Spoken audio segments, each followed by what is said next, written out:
केंद्रीय संचार मंत्री ज्योतिरादित्य सिंधिया ने कौटिल्य आर्थिक सम्मेलन 2025 में शामिल होने पर कहा, इंडिया मोबाइल कांग्रेस अब केवल भारत केंद्रित डिजिटल टेक्नोलॉजीज फोरम नहीं रही, बल्कि ये एशिया और वैश्विक केंद्र मोबाइल कांग्रेस बन गई है। हम 150 देशों के प्रतिनिधि मंडलों, लगभग 7,000 प्रतिनिधियों, 1500 प्रदर्शकों, 1000 से ज्यादा 4G और 5G उपयोग के मामलों, नवाचार, AI के विषयों पर विचार करते हुए भाग लेंगे। ये इस क्षेत्र में विकास की एक नई शुरुआत का सूत्रपात करेगा, एक ऐसा क्षेत्र जिसमें आज भारत अग्रणी है। 944 मिलियन ब्रॉडबैंड उपयोगकर्ताओं के साथ हम दुनिया के अग्रणी देशों में से एक हैं। So what are the expectations and what are the levers on which Government of India will play the India Mobile Congress? So the India Mobile Congress is now no longer an India-centric mobile congress. It's an Asia and a global-centric mobile congress. We will see delegations from 150 countries, close to about 7,000 delegates, 1,500 exhibitors, close to over 1,000 4G and 5G use cases. Huge amounts of innovation, looking at concepts of AI, quantum computing, new hallmarks of technology that will all be a foundational part of the IMC. It will herald a new continuum of progress and development in this sector, a sector in which India is leading the world today.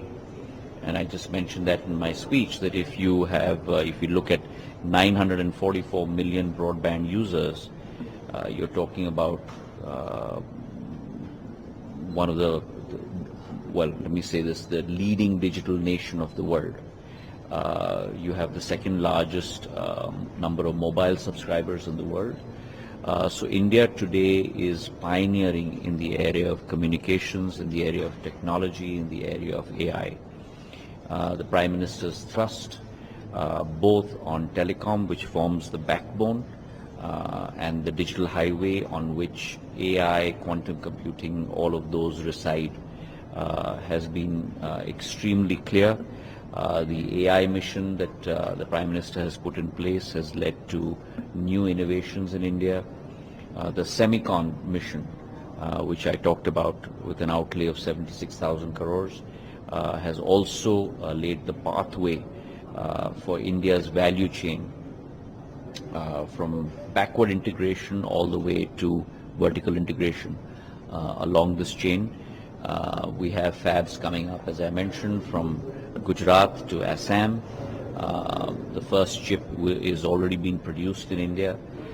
So all across this technology backbone, the innovation is thriving in India.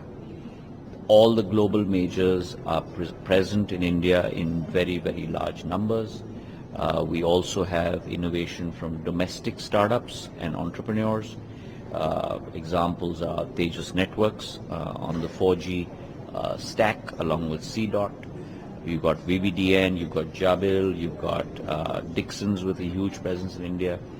So India today, we've got the second largest mobile phone manufacturing happening in India. So India today is really pioneering this communication AI semicon value chain in the world. And you're going to see a huge resounding echo of that in the IMC, which the Prime Minister will be inaugurating. So recently you took review